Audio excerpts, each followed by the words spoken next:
So the distance, it was super passive at first. It kind of crept in slowly, and so I didn't really see it. But something felt really off, and I knew that something was not right. And I think I started knowing that it was a super big problem when it started creeping into like the lives of others, right?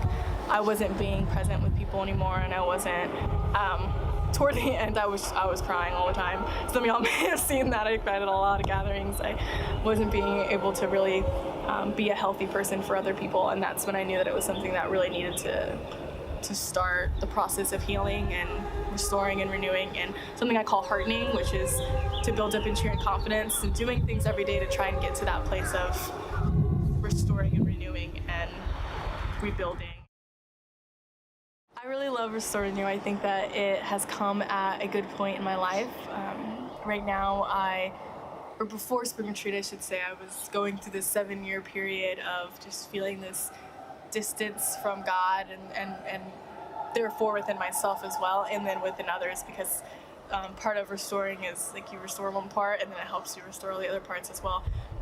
So this distance I had with God was going for like 7 years, and it felt really disheartening, and I just knew that I had to restore that part of my life if I wanted to be a person of justice.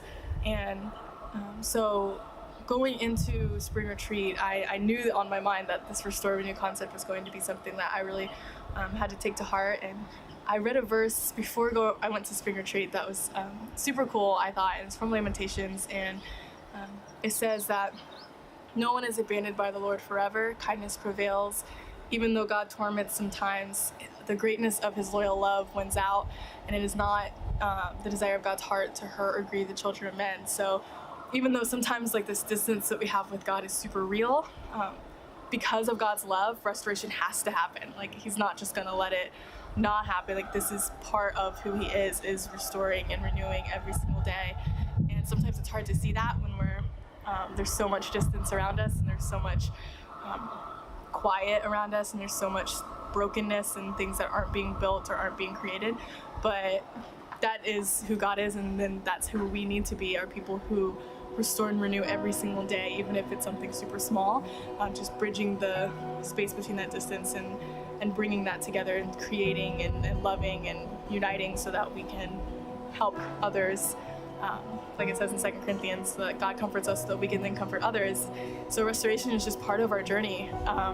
It's just, I think it's super beautiful that I feel like I'm going through that right now, but I know not everybody restores at the same time, and so it's now my job to help other people in that as well.